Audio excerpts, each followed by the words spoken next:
Les informations locales, nationales et internationales, c'est sur la radio-télévision Fades Maïgi. Maté Actualité, il est 7 heures.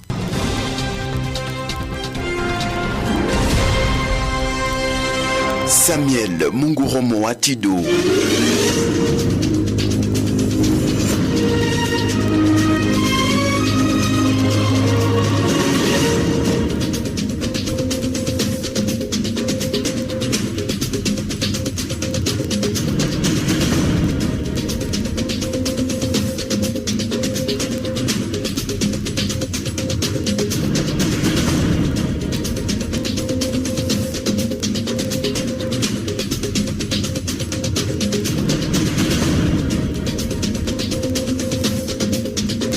Un nouveau jour, une nouvelle édition sur la radio Fades Magui. Voici les sommaires.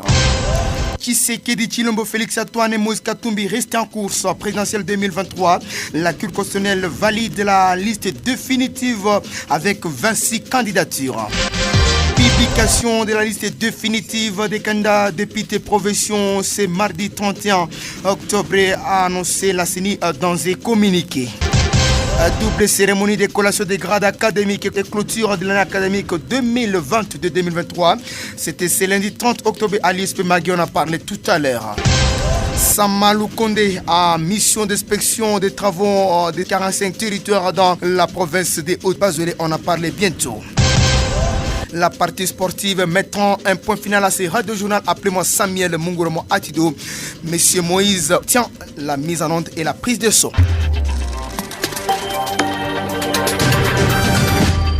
L'actualité l'exige. Tshisekedi Tshilombo Félix Antoine Moïse Katumbi reste en course. Présidentielle 2023, la Cour constitutionnelle a validé lundi 30 octobre toutes les candidatures déposées à la Commission électorale nationale indépendante pour l'élection présidentielle de décembre 2023. Sa liste est passée de 24 candidats à 26 avec l'ajout de la candidature de Enoch Ngila et celle de Joël Billy qui se présente comme la candidature de la continuité dans l'amélioration de ce qui n'a pas marché. Avec la validation de la candidature de Joël Billy, la liste des candidats président de la République compte désormais 2 femmes sur 25. Cette haute cour a rendu son arrêt après avoir examiné les contentieux des candidatures à l'élection présidentielle et c'est après cela 10 jours après la publication de la liste provisoire des candidats présidents de la République. La première requête est celle de Junior Chiandi contre la candidature de Moïse Katumbi Chapoué a été rejetée sur les champs pour défaut des qualités. Et celle de candidat Noël Tchani contre le président d'Assemblée pour la République a été également jugée irrécevable pour fausseté et des délais et aussi non fondé pour défaut d'intérêt. Noël Tchani n'a rien produit en outre contre la nationalité congolaise de Moïse Katumbi qu'un article de Jeune Afrique.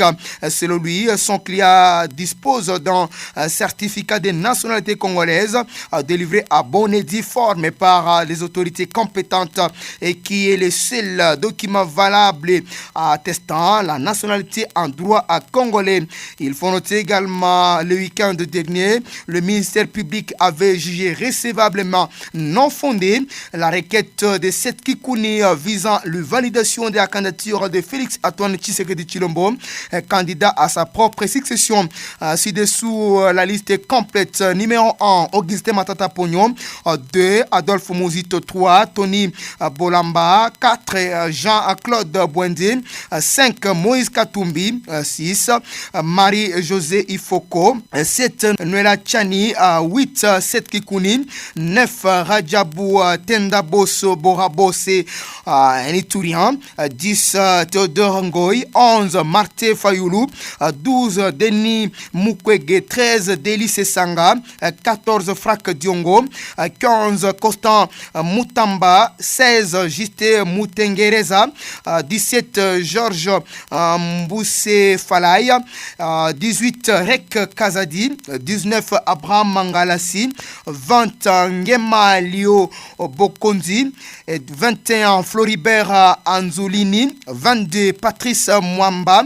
23, André Massalou. 24, Félix Tshisekedi. 25, Noëlla Billy. V6, Enoch Ngila. Besoin d'informations de qualité, besoin de plaisir, besoin de détente et toute autre bonne chose, retrouvez la radio-télévision Fades Mahagi. Eh bien, puisque nous parlons élection, publication de la liste définitive des candidats députés provinciaux, ce mardi 31 octobre, l'annonce de la CENI, la Commission électorale nationale indépendante, avait annoncé le samedi le report de la publication des listes définitives des candidats députés provinciaux. Initialement prévu pour le samedi, la liste définitive est attendue aujourd'hui, le mardi 31 octobre, a annoncé la CENI dans un communiqué. La décision du report de cette publication selon la CENI a été décidée lors d'une assemblée plénière tenue le samedi. La CENI avait indiqué que la publication de la liste se fera en référence aux instructions de la Cour d'appel faisant office de la Cour administrative d'appel relatif au traitement des recours à contestation de la liste provisoire publiée par la CENI. Voilà que les députés provinciaux du territoire de Mahagi doivent attendre fermement leur numéro. Nous sommes ce mardi. Double cérémonie de collation des grades académiques, clôture de l'année académique 2022-2023. Ce lundi 30 octobre à l'ISP Mahagi, l'événement riche en couleurs a été organisé dans la salle polyvalente Alphonse Marie Roniga. 76 étudiants au total ont été collés gradués en pédagogie appliquée dans les différentes options. 10 lauréats ont distingué et 66 mentions satisfaction. Retenez que l'ISP Mahagi a clôturé l'année académique 2022-2023 avec 202 étudiants dont 221 finalistes et 48 enseignants propres.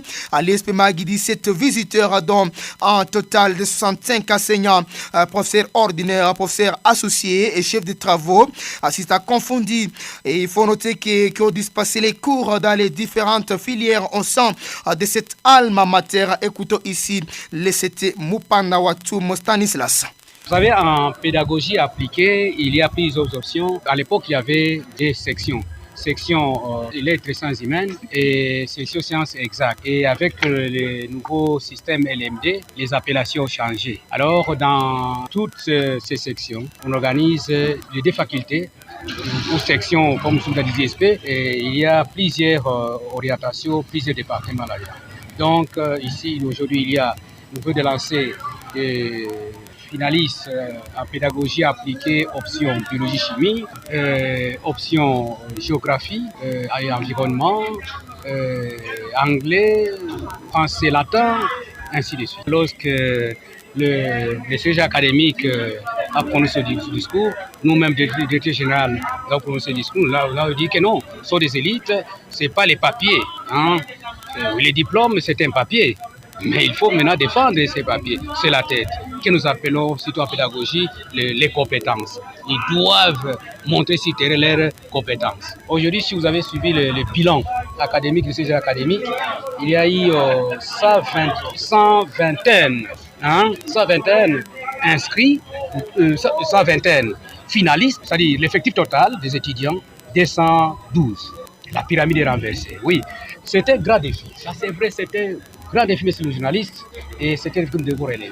C'est-à-dire, il faut d'abord une grande sensibilisation. Et il faut que nos parents, et même nos jeunes gens qui terminent les humanités, qu'ils continuent avec les études. On ne peut pas laisser ou bien cacher les diplômes d'État dans des valises, dans des sacoches, ou bien sous les caféiers. Et cette double cérémonie a été clôturée par M. Diawoto Miché, chef de bureau de l'administrateur militaire du territoire de Mahagi. Enfin, de tout ce qui précède, que dire encore, si ce n'est que merci à tout le monde. Félicitations aux lauréats. Qu'ils sachent que la vie était combat, qu'ils soient entrés dans la vie qui était combat. Et également, nous disons courage à ceux qui ont échoué aujourd'hui. La vie, c'est les hauts et les bas. Ce n'est pas la fin de la vie. Ainsi, au nom de l'administrateur du territoire militaire, empêché pour réseau d'État, je déclare clôturer l'année académique 2022-2023 à l'ISP Mahagi. Je vous remercie. Nous quittons cette actualité universitaire. Nous rendons à chefferie de Mokambo. Nouvelle attaque d'un groupe armé au village Mukashi, au littoral du lac Albert, dans le groupement Moussongwa, chefferie de Mokambo, vers 1h du mardi 30 octobre 2023. Cette incursion signée par la milice Codeco, selon M. Grégoire Toumito, sous-coordinateur de la société civile, la chefferie de Mokambo, et qui nous a livré l'information, n'a pas causé de morts d'hommes, mais le pillage de plusieurs biens de la population. Nous l'écoutons ici au micro de notre confrère Timothée. Une nouvelle attaque attribuée à la milice Codeco au village Mukachi, au littoral du lac Albert, du groupement Moussongwa, chefferie de Mokambo, dans la zone de santé Angoumou. Ces éléments Codeco sont venus ce 30 octobre 2023 vers 1h du matin. Ils ont pillé les biens de valeur, mais jusqu'à présent on ne signale pas de morts d'hommes. Et ils ont troublé un peu de la sécurité. Les éléments de force navale, les fusiliers marins de Mougouma ont intervenu un peu en retard pour chasser ces malfrats, ces ennemis de la paix. Ils sont arrivés dès qu'ils avaient déjà terminé leur mission en pillant les biens de valeur de la population de ces littorales. C'est une occasion pour nous d'alerter l'opinion territoriale, provinciale et nationale que c'est pour le moment ici, parce que nous avons déjà signalé ça plusieurs fois, il y a moyen qu'il y ait un peu le déploiement des forces militaires sur le littoral en fait de sécuriser la population de Mokambo. Il semble que l'effectif militaire est trop minime, il faut un peu un renforcement. Seule la population ne saurait pas à survivre. Le nombre d'éléments militaires qui se trouvent un peu à Mougouma, les forces navales ne parviennent pas à maîtriser ces ennemis de la paix et nous pensons que nous avons déjà signalé aussi plusieurs fois que la localité comme Biti dans le groupement Aré est aussi occupée par la milice Codeco et ça serait maintenant un moyen avec ces déploiements militaires de chasser, de déguerpir un peu ces ennemis de la paix dans notre entité, dans notre chefferie de Mokambo. Grégoire Toumito, micro de notre confrère Timothée Ougenchan. Vous le savez peut-être, bonne nouvelle pour la commune de Magui grâce au lobbying de l'honorable gracier de Saint-Nicolas Irachan, député national. Moïse Katoumi, président de l'Assemblée pour la République, a doté le centre de santé de référence Magui Mission d'une ambulance médicalisée. La cérémonie de remise a eu lieu, c'était ce dimanche 29 octobre 2023. La remise de Stanger a été effectuée par le fédéral de ces partis politiques en territoire de Magui et la fondation gracier de Saint-Nicolas. Un geste de générosité salué par les médecins directeurs du centre de santé de référence Magui Mission au nom de son excellence l'évêque du diocèse de Magui Nyoka, l'abbé directeur de la Caritas, abbé Prosper Ougamba, en tout cas à féliciter et remercier de vive voix Moïse Katumbi. Je prends la parole à cet instant au nom de son excellence Monseigneur Sosten Aïkouli Adjoua, évêque du diocèse de Magui Nyoka, l'évêque du diocèse de Magui Nyoka qui a reçu il y a quelques mois le représentant du parti politique Ensemble pour la République, l'honorable Gracien de Saint-Nicolas, Irachan, et qui, en le recevant, a eu à échanger autour de ce don qui était promis, s'est vu très ravi de se rendre compte de voir que, finalement, en ce dimanche 29 octobre, l'ambulance devrait être remise officiellement pour le bien de la population de ce territoire. Dès l'occasion, il m'a demandé de passer ces mots de gratitude qu'il avait personnellement déjà adressés au président Katumbi au travers de celui qu'il avait envoyé pour le rencontrer, qu'il réitère ces mots de gratitude et de remerciement pour ce geste de générosité qui est immense. Il a par la suite demandé aussi que, à l'occasion, ils transmettent par nous les mots de félicitations. Parce que si notre territoire reçoit ce don à ce jour, c'est que tout ce qui a été fait comme plaidoyer, comme lobbying, il y a eu des personnes qui y ont travaillé. Une ambulance médicalisée de ce genre, la marque Land Cruiser, n'écoute pas jusqu'à tout le processus de déclaration moins de 75 000 $. C'est un don très précieux. Il m'a enfin demandé de rassurer le parti politique Ensemble pour la République que ce geste non seulement touche son cœur, mais aussi c'est un geste qui rassurera la population qui bénéficiera de cette ambulance par rapport à qui cette population a affaire. En présent, nous sommes chez Feridi Ouerpelara. Un vol des panneaux solaires installés dans les marchés de Koulieto la nuit de ce dimanche, lundi 30 octobre 2023.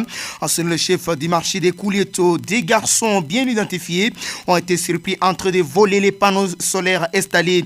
Ils ont en tout cas été acheminés à la police de Ouerpelara en Somania-Roubé pour être attendus sur PV. Il faut noter que le chef du marché s'est lamenté aussi de la destruction des hangars de son marché. Il a fini par demander à ces inciviques de laisser leur comportement anti-développement. 14 000 militaires prêts pour être déployés dans l'est du pays a fait savoir, c'est la priorité affirmation du lieutenant-général Marcel Mbangou, commandant de 3e zone de défense à son arrivée dans la ville de Bunia. C'était le dimanche 29 octobre 2023. Les effectifs des militaires, c'est notre priorité. C'est le problème qui est déjà connu d'un moment à l'autre. Nous avons le chef d'état-major général qui a déjà déclaré que 14 recrues qui viennent de terminer les formations seront déployées d'ici là. La priorité de ces déploiements, c'est l'Est de la République démocratique du Congo, dans l'espace de la 3e zone de défense. Le problème de l'effectif sera incessamment décanté, rapporte le major Maboliza, porte-parole de 3e zone de défense. Il a appelé néanmoins la population à une collaboration avec l'armée. Et également une nouvelle qui est tombée à point nommé en Ituri, où il y a sous-effectif des militaires qui combattent les différents miliciens actifs dans la province de l'Ituri. Vous suivez la radio Fades Magui sur la fréquence de 103.6 FM. Effectivement, vous avez raison. Le Premier ministre Jean-Michel Sama Lukonde inspecte depuis samedi 28 octobre les travaux des 145 territoires dans la province de Haut-Uélé et de Bas-Uélé à cours d'exécution à son arrivée à Isiro. Le chef du gouvernement, au chef de la province de Haut-Uélé, Jean-Michel Sama Lukonde, a déclaré d'être venu à mission d'itinérance pour se rendre compte des travaux en cours dans cette partie. Il a également, je me trouve ici, dans le cadre des travaux des 145 territoires, proprement dit, et un cadre du domaine d'échange que je dois avoir avec les provinces dont on va avoir non seulement un constat direct avec la population, mais aussi on aura l'occasion de visiter notamment les infrastructures, à prendre la température pour savoir exactement quelles sont d'autres ententes au niveau de ces populations, de ces provinces. Dimanche, il est parti à Doko, une localité minière située à plus de 300 km d'Isiro. C'est là que l'entreprise Kibali Mining Gold exploite l'or depuis une dizaine d'années avec une usine ultramoderne. Elle a également construit plusieurs infrastructures sociales au bénéfice de la population de la communauté. Lundi 30 octobre, le Premier ministre devrait se rendre et s'est rendu même à Bouta, dans la province de Bas-Uélé, selon les sources étatiques. La radio-télévision Fades Magui est suivie à Arrosir la 103.6 FM.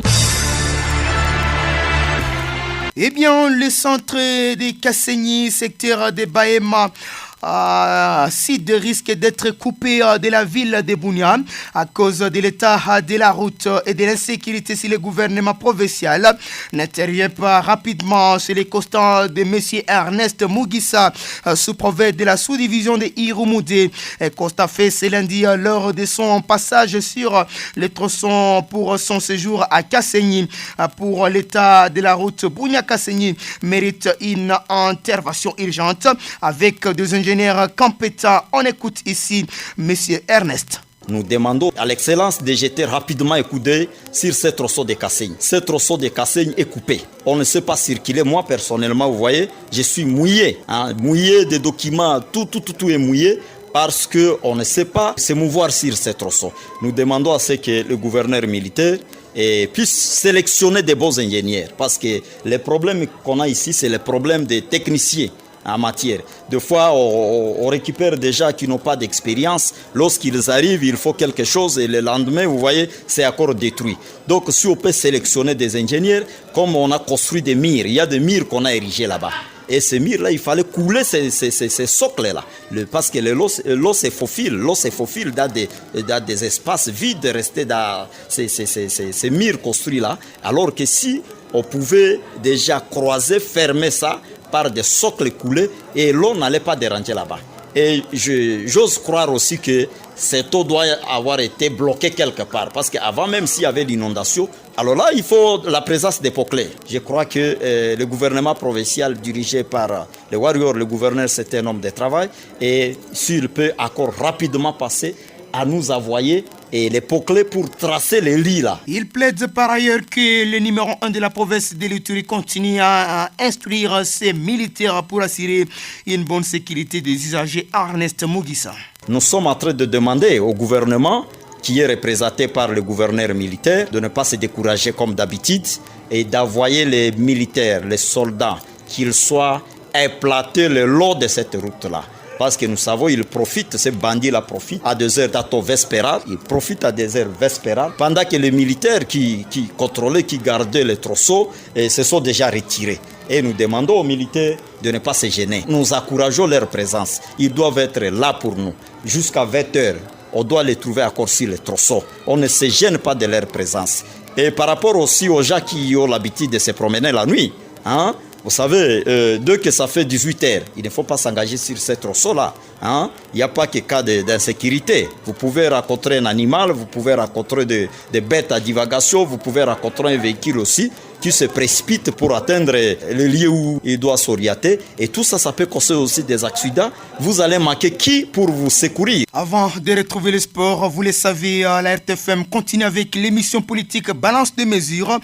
C'est dans le seul souci de fournir une plateforme de discussion, de formation cruciale aux citoyens de Magui et aussi la RTFM a réussi, c'était ce lundi 30 octobre, le général retraité Aguru Mamba Maurice, avec qui un panel a abordé plusieurs questions et aussi les auditeurs de la RTFM. La liste continue avec Sylvain Hagenroth et M.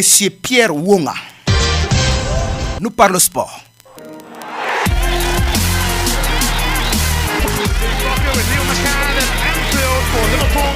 Et commençons ici en local avec les matchs amicaux de préparation.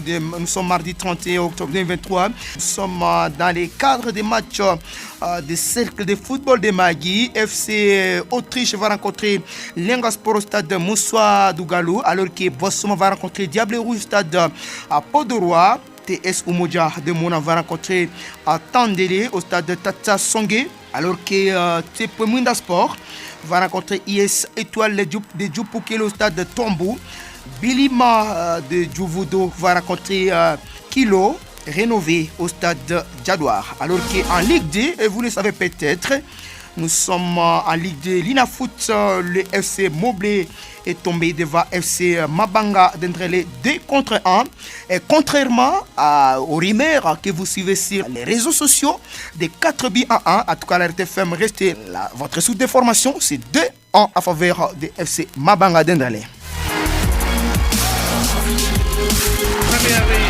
Et pendant ce temps éliminatoire J-On Paris 2024, la RDC éliminée après sa défaite face à l'Afrique du Sud 2-0, alors que les Léopards d'Homme, ils étaient entrés en lice, ils sont éliminés lundi 30 octobre au deuxième tour des éliminatoires de Zone Afrique, tournoi de football des Jeux Olympiques Paris 2024 après leur défaite 2-0. C'est face au Bafana d'Afrique du Sud. Au match aller, les Léopards d'Homme de la RDC avaient été tenus en échec sur le score d'un but partout. C'était au stade Martyr de la Pentecôte le mercredi 25. Les Congolaises n'avaient pas préparé cette rencontre dans les bonnes conditions. Après avoir boycotté l'entraînement du lundi 23 octobre soir, les joueuses de l'équipe nationale de la RDC protestaient ainsi contre non-paiement de leurs primes des matchs des éliminatoires des Cannes 2024 disputés face au Bénin. Alors que les Bafana rencontreront au troisième tour les Nigériennes, celles deux nations représenteront l'Afrique au tournoi de football féminin aux Jeux Olympiques Paris. Scandale financier autour des Jeux de la francophonie, la RDC secouée par les révélations explosives. Les 9e Jeux de la francophonie qui se sont déroulés à Kinshasa du 28 juillet au 6 août 2023 continuent à susciter des controverses cette fois à raison des allégations de détournements massifs du deniers du fonds. Le budget initial prévu pour ce Jeux, estimé à 48 millions de dollars américains, aurait explosé pour atteindre 324 millions de dollars américains. Incroyable mais vrai. Et finissons en international avec Lionel Messi qui est élu Ballon d'Or. 8e fois, il a succédé M. Karim Benzema. La proclamation a eu lieu, c'était ce lundi 30 octobre 2023. Lionel Messi, ça c'est pour tout ce qui est âme de football. Il aime Lionel Messi. Voilà, il est sorti Ballon d'Or. Au niveau de l'Afrique, il faut noter qu'il était 2e l'année passée. Sadio Mané, mais cette année, il n'est plus dans la liste. Il est repoussé.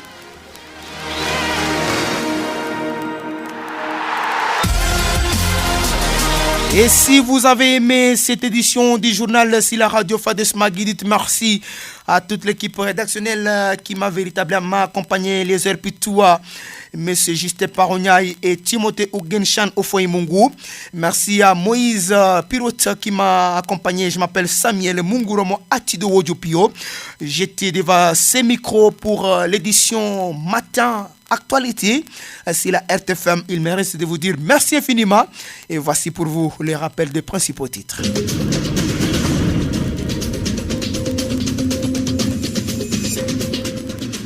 Tshisekedi Tshilombo Félix Antoine Moïse Katumbi reste en course présidentielle 2023. La Cour constitutionnelle valide la liste définitive des 26 candidats.